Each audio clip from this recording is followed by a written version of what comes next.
Di tengah situasi kedukaan kita, Mas Media, pernyataan dari Presiden Prabowo Subianto yang masih mengunggulkan sawit. Ya.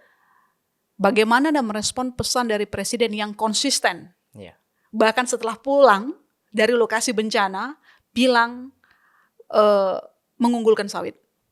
Ada banyak studi Walhi, universitas, tidak hanya Indonesia, internasional mengatakan bahwa deforestasi salah satunya karena sawit. Jadi kalau ketika bencana masih kemudian bilang sawit, saya ingin bilang begini, Mbak.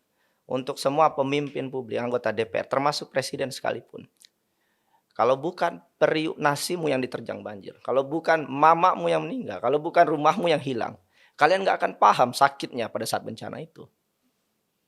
Kalian nggak perlu tertimpa bencana untuk merasakan itu, tapi empati aja cukup. Pesan-pesan pemerintah termasuk Presiden Anda melihat nir empati? Presiden, BNPB, boleh nggak marah masyarakat ketika bencana terjadi? Boleh. Masyarakat bayar pajak. Dari setiap yang kita beli sampo semua bayar pajak. Supaya pajak itu masuk ke negara. Oke. Negara kemudian balikin lagi duit ke masyarakat ketika masyarakat susah.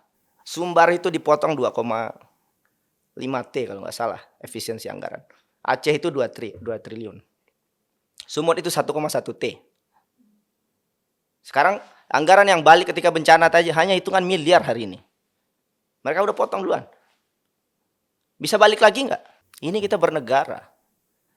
Sumatera Barat, ya, orang-orang baik di Sumatera Barat bergabung ke Indonesia karena mereka tahu negara akan lebih baik membantu Sumatera Barat. Begitu juga Aceh. Nah sekarang ketika sulit, negara bantu. Jakarta bantu. And no action. Semua yang dilakukan pemerintah di luar ekspektasi Anda. Ya pasti pemerintah akan bilang saya nyinyir aja. Semua yang mengkritik pemerintah hari ini akan dibilang nyinyir aja. Apa bantuanmu? Jadi Anda membaca apa dari Presiden kemarin ke lokasi? Inkompeten. Saya harus jujur, Mbak. Saya ngajar di kampus, saya ngajarin manajemen bencana. Saya sekolah dengan baik supaya saya tahu teorinya. Sedih nggak? Saya sekolah jauh-jauh, kemudian orang Indonesia banyak yang pinter, banyak orang-orang hebat penanganan bencana di Indonesia ini. Ketika bencana terjadi, negara dikelola oleh orang seperti ini. Fair nggak? Nggak fair. Banyak orang-orang hebat, Mbak. Ex-BRR itu banyak sekali orang-orang hebat. Siapa kepala BNPB-nya? Ya, kalau boleh berpesan ya, kumpulin orang-orang hebat ini, ex-BRR, orang-orang baik ya. Gantikan kepala BNPB, gantikan semua entitas penanganan bencana saat ini yang lambat ini. Saya didengar nggak? Nggak tahu. Mungkin nggak akan sampai juga pesannya ke Pak Prabowo. Jadi selama 2 minggu lebih masalah bencana Anda menilai belum teratasi dengan baik karena diisi oleh orang-orang yang tidak kompeten. Yes. Indonesia itu kejadian bencana 4.000, 5.000 kali, Mbak. Dan BNPB itu budgetnya cuma 1,43 T. Dan jadi turun lagi 2026 nanti. Yes. Dan satu kali bencana itu hanya ada duit 200 juta. Kalau sekarang sebesar ini terjadi ya, jelas daerah nggak akan sanggup, BNPB nggak akan sanggup. Ya paling kita akan mendengar berita menteri nanti akan menyalurkan sekian triliun. Cuman seberapa cepat uang ini sampai ke masyarakat.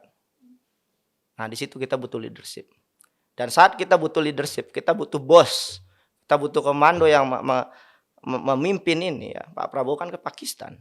Presiden ke Pakistan setelah sebelumnya ke lokasi. Pakistan itu masih ada negaranya. Tahun depan kita kunjungi Pakistan masih ada negaranya. Nggak mendesak untuk dikunjungi. Aceh itu bagian dari Indonesia. Sumatera Utara, Sumatera Barat bagian dari Indonesia. Saking ininya Mbak ya, masyarakat itu kadang nggak minta bantuan. Mereka dikunjungi aja itu sudah menghibur Mbak. Tidak hanya oleh presiden ya, tidak oleh pejabat. Ada orang datang ke kampungnya, empati, mendoakan. Itu mereka sudah senang Mbak. Apalagi kalau ada yang bisa dibantu. Nah sekarang misalkan ada mobilisir masyarakat ya. Dari Riau, dari Sumatera Barat, mereka bantu. Juga nggak bisa. Jembatannya nggak ada. Siapa yang bisa bangun jembatan? Pemerintah.